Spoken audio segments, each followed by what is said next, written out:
Hello friends, I welcome you all to my YouTube channel CA Rahul Agarwal classes. Friends, हम लोग class 11th के accounts का depreciation chapter पढ़ रहे थे। हमने ऑलमोस्ट सारे कंसेप्ट कवर कर लिए। एक छोटा सा कंसेप्ट बचा है असेट डिस्पोजल अकाउंट का। कई स्कूल में तो ये वाला टॉपिक छुड़वा भी दिया जाता है, बट कोई बात नहीं, हम कर लेते हैं। बहुत ईजी है, कुछ है नहीं इसमें, सो दैट ये चैप्टर के सारे कंसेप्ट हमारे कवर हो जाए। ठीक है, तो आइए स्टार्ट करते हैं हम लोग विदाउट वेस्टिंग टाइम। आप लोग प्लीज वीडियो को लाइक, चैनल को सब्सक्राइब और अपने फ्रेंड्स के साथ शेयर जरूर कर दीजिएगा दोस्तों। देखिए,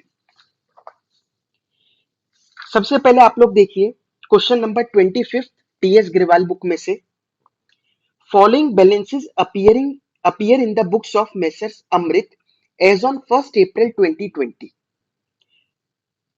1 अप्रैल को मशीन अकाउंट है 60,000 रुपए और प्रोविजन फॉर डेप्रिसिएशन अकाउंट है 36,000। इसका मतलब क्या है? इसका मतलब ये है 1 अप्रैल 2020 को मशीन इनके यहाँ कितने की है? टोटल 60,000 रुपए की। अब वो एक मशीन है, 10 मशीन है, ये हमें नहीं पता। 60,000 रुपए उसकी कॉस्ट है और उस पर आज तक कितना डेप्रिसिएशन लग चुका है? 36,000 रुपए। 36,000 उस पर आज तक डेप्रिसिएशन लग चुका है। ये लोग डेप्रिसिएशन को सेपरेटली रिकॉर्ड करके चल रहे हैं। किस अकाउंट में? प्रोविजन फॉर डेप्रिसिएशन अकाउंट में। समझ में आ गई बात? On 1st April 2020, they decided to dispose of a machine for rupees 8,400, which was purchased on 1st April 2016 for rupees 16,000 रुपए। ये कह रहा है इनमें से एक मशीन जो 1 अप्रैल 2016 को खरीदी थी 16,000 रुपए की, उसको ये लोग 1 अप्रैल 20 को बेच रहे हैं 8,400 में। ये 1 अप्रैल 16 को खरीदी गई थी, तो 60,000 में वो 16,000 भी इंक्लूडेड होगी, है ना? उसको हम अब बेच रहे हैं। You are required to prepare machine account, provision for depreciation account, and machinery disposal account for the year ended 31st March 2021. Depreciation was charged 10% per annum on cost following straight line method. SLM पर depreciation count होता है। ये हम लोगों को question करना है। तो आइए पहले वर्किंग नोट बनाते हैं, ये चेक करते हैं कि जो मशीन इन्होंने बेची उस पर प्रॉफिट हो रहा है या लॉस हो रहा है। समझ में आया? देखिए, ये वाली क्लास आप तभी देख पाओगे ढंग से जब आप लोगों ने प्रोविजन फॉर डेप्रिसिएशन समझ लिया होगा, जो मैंने पिछली क्लासेस में करवाया है, क्योंकि उसी की कंटिन्यूएशन में ही है। अब मैं यहाँ पर आपको प्रोविजन फॉर डेप्रिसिएशन क्या होता है वो फिर से नहीं समझा रहा, उसके लिए पुरानी वीडियो देख लेना। अब तो हम उसके आगे का पढ़ रहे हैं, असेट डिस्पोजल। फिलहाल तो वर्किंग नोट बनाते हैं हम लोग क्वेश्चन नंबर 25 का।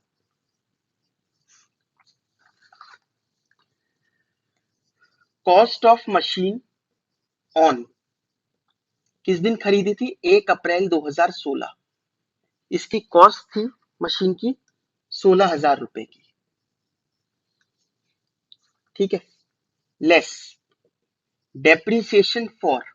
अब आप देखिए, सबसे पहले 16-17 में लगा होगा, 17-18 में लगा होगा, 18-19 एंड 19-20। 4 बार डेप्रिसिएशन लगा होगा इस असेट पर, क्योंकि हम कह रहे 1 अप्रैल 20 को बेची। आज तो हम 1 अप्रैल 20 पे खड़े हैं ना, तो 1 अप्रैल 20 तक 16 में खरीदी थी, 4 साल बीत गए, तो 4 साल तक कितना डेप्रिसिएशन लगा होगा चेक कर लेते हैं। मेथड कौन सा? Straight line method. इस वजह से मैंने चारों एक साथ लिख दिए। अगर ये स्ट्रेट लाइन मेथड नहीं होता तो मैं चारों एक साथ लिख ही नहीं पाता। पहले एक निकलता, फिर माइनस करके उस वाली वैल्यू पर दूसरे साल का निकलता, फिर तीसरी जो वैल्यू निकल के आती उस पर लगता, ऐसे चलता रहता डब्ल्यूडीवी में तो। बट ये स्ट्रेट लाइन मेथड है। रेट ऑफ डेप्रिसिएशन क्वेश्चन ने कहा 10% है, तो हर साल 10% लगा होगा। 4 साल बीते तो 4 बार लगा होगा, ऐसे ऐसे, तो 6,400 रुपीज डेप्रिसिएशन लग चुका। ये कितनी वैल्यू रह गई? 9,600 रुपए। इसको बोलेंगे book value on 1 April 2020। 1 April 2020 को बुक वैल्यू उसकी कितनी है? 9,600। सेल प्राइस कितने में बेचा? हमने इसको बेचा है 8,400। तो लॉस हो गया, इसका मतलब लॉस कितने का हुआ? 1,200 रुपए का। समझ में आया? ये हम लोगों ने वर्किंग नोट बना लिया। अब आइए तीनों लेजर देखते हैं, machine account, provision for depreciation account और मशीन डिस्पोजल अकाउंट कैसे बनता है। देखिए, असेट डिस्पोजल अकाउंट होता क्या है? जैसे हम लोग प्रोविजन फॉर डेप्रिसिएशन अकाउंट या फिर अक्यूमुलेटेड डेप्रिसिएशन अकाउंट बनाते हैं। उसमें क्या करते हैं, जो भी असेट्स है उसका सारा डेप्रिसिएशन उस अकाउंट में इकट्ठा होता रहता है। इसका मतलब हमने डेप्रिसिएशन के लिए एक सेपरेट अकाउंट बना दिया। वैसे ही हम क्या कर सकते हैं, सेल करने के लिए एक सेपरेट अकाउंट बना देते हैं। जब भी मशीन हमारे पास से डिस्पोज ऑफ होगी, मतलब बिकेगी या और किसी तरीके से डिस्पोज ऑफ होगी, उसके लिए सेपरेट अकाउंट बना दिया जिसका नाम रख दिया असेट डिस्पोजल अकाउंट। तो सेल वाली सारी चीजें उसमें होगी। सेल में कौन कौन सी ट्रांजेक्शन होती है, एक तो सेल की ही एंट्री करनी है बाय बैंक, प्रॉफिट या लॉस भी कंप्यूट करना है। वो सब कुछ कहाँ करेंगे हम, असेट डिस्पोजल अकाउंट में जाके करेंगे। समझ में आ गया। तो असेट अकाउंट में तो फिर कुछ भी नहीं रहा, बस खरीदते जाओ और लिखते जाओ असेट अकाउंट में। अगर डेप्रिसिएशन लग रहा है वो इस अकाउंट में, अगर बिक्री है वो इस अकाउंट में। समझ में आया। तो आइए इसको करेंगे कैसे। सबसे पहले 1 अप्रैल 20 के बैलेंसेस गिवन है मशीन अकाउंट का 60,000। तो 2020 1 April to balance brought down, asset का बैलेंस तो डेबिट होता है इसलिए डेबिट में लिखा 60,000। और provision for depreciation negative balance होगा क्योंकि असेट में से डिडक्ट होना है, तो क्रेडिट में आएगा। बाय बैलेंस बीडी कितना, 36,000। ये हमारे को बैलेंसेस क्वेश्चन ने दे रखे हैं। समझ में आ गया ये आपको। आगे कहता है 1 अप्रैल 2020 को उन्होंने एक असेट को डिस्पोज ऑफ करना चाहा 8400 में, जो कि 16,000 में खरीदी थी। जब भी हम असेट बेचते हैं, लास्ट क्लास आपने देखी होगी, जब भी हम असेट बेचते हैं ऐसे में जिसमें डेप्रिसिएशन अकाउंट अलग बन रहा है, तो उस पर आज तक का सारा डेप्रिसिएशन रिवर्स कर देते हैं। लेकिन पहले कहां लेके जाते थे, मशीन में। अब मशीन में नहीं लेके जाएंगे, अब सेल के लिए भी अलग अकाउंट है डिस्पोजल अकाउंट, उसमें ले जाएंगे। तो रिवर्स कर दो, 2020 1 April to machine disposal account, reverse कर दिया। कितना था, 6400। समझ में आ गया, ये रिवर्स कर दिया हमने। अब इसके डेबिट में आया तो मशीन डिस्पोजल के क्रेडिट में आएगा, लेजर पोस्टिंग है ये तो सिंपल सी।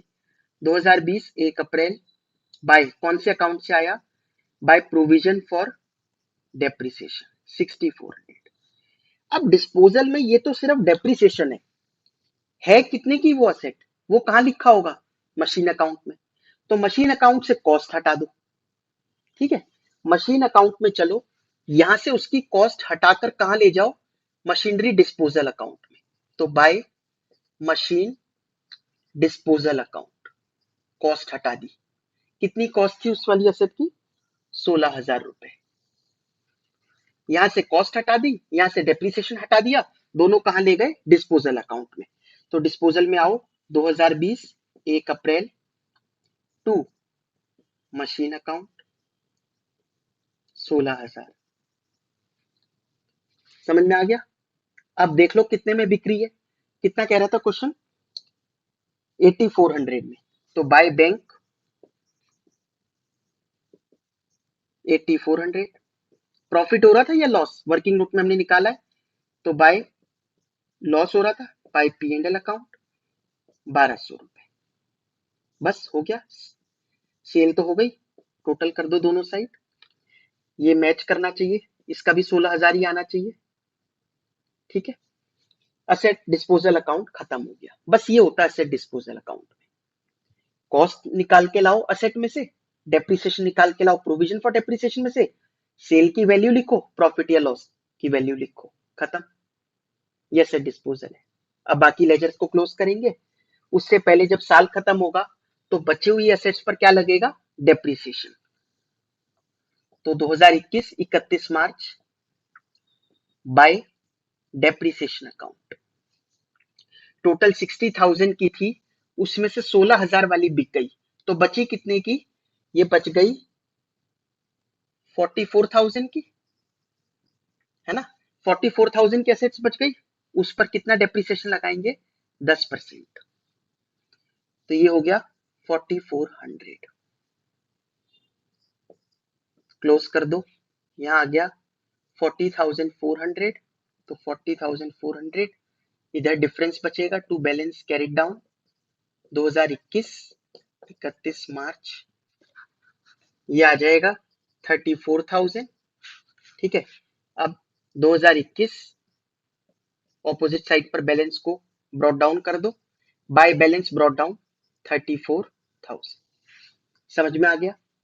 इस अकाउंट को क्लोज करते हैं। 60 और 16 इधर बचेगा। 2021 31 मार्च बाय बैलेंस कैरी डाउन। देखिए ये क्या रिप्रेजेंट कर रहा है, 44,000 की कॉस्ट वाली असेट्स बच गई, उस पर आज तक का डेप्रिसिएशन 34,000 है। ये ऑपोजिट साइड पर लिख दो, 2021 1 April to balance brought down 44,000। बताइए समझ में आया ये क्वेश्चन आप लोगों को ढंग से? ठीक है, असेट में कॉस्ट आती है, डेप्रिसिएशन में सारा इकट्ठा होता है डेप्रिसिएशन, डिस्पोजल अकाउंट में पूरी सेल होती है। ठीक है, ये हम लोगों ने क्वेश्चन कंप्लीट कर लिया।